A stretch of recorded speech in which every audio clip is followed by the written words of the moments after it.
छत्रपती शिवाजी महाराज स्टेडियमवर स्वच्छतेचा बोजवारा आयुक्तांनी लक्ष घालावे. लोकहित मंचचे अध्यक्ष मनोज भिसे यांची मागणी.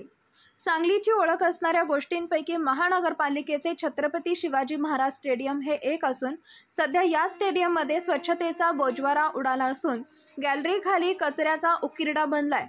स्वच्छतागृह तुंबलेला आहे तर जिन्याच्या प्रत्येक कोपऱ्यावर गुटखा मावा खाऊन थुंकून हे कोपरे रंगवण्यात आलेत. शिवाय टेरेसवर तर दारूच्या बियरच्या बाटल्या आणि धक्कादायक बाब म्हणजे इंजेक्शनच्या बाटल्यांचा अनेक सिरीज लोकहित मंचचे अध्यक्ष मनोज भिसे यांना आढळून आलेत. दरम्यान महापालिका आयुक्त शुभम गुप्ता यांनी याकडे गांभीर्यपूर्वक लक्ष देऊन संबंधित अधिकाऱ्यांना सूचना द्याव्यात आणि या ठिकाणी रात्रीची पोलीस गस्त वाढवावी अशी मागणीही अध्यक्ष मनोज भिसे यांनी केली आहे. लोकहित मंच सांगलीच्या वतीने आज आम्ही नावाजलेल्या छत्रपती शिवाजी महाराज स्टेडियमच्या पाहणी केली.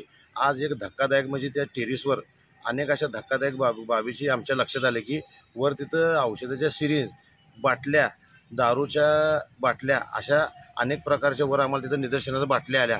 नेमका हा प्रकार काय शिवाजी स्टेडियममध्ये चालतो याची सखोल चौकशी होण्याची मागणी आहे आणि पूर्णपणे स्वच्छतेचा बोजवारा उडालेला आहे. या परिसरामध्ये घाणीचं साम्राज्य असून बेरच्या बाटल्या, जे शौचालय त्याच्यासुद्धा स्वच्छता नाही याचीसुद्धा सांगली मिरज महानगरपालिकेचे आयुक्त साहेब जे आहेत शुभम गुप्ता साहेब याची गंभीर दखल घेऊन या संबंधित विभागाला सूचना दिल्या पाहिजेत. दुसरा म्हणजे इथं मोठा ट्रान्सफर आहे, त्यालासुद्धा कुठलाही दरवाजा नाही, तो सुद्धा धोकादायक आहे. इथं कुठली दुर्दैवी घटना घडायच्या अगोदर याच्याकडे पण लक्ष द्यावं. दुसरी म्हणजे ह्या छत्रपती शिवाजी महाराज स्टेडियमच्या मध्ये रात्री इथं पोलिसांची गस्त वाढवण्याची आमची लोकहित मंचची मागणी आहे. या गोष्टीचा आमच्या विचार करून लवकरात लवकर संबंधित विभागाला सूचना देऊन हा प्रश्न मार्गी लावा अशी आमची विनंती आहे.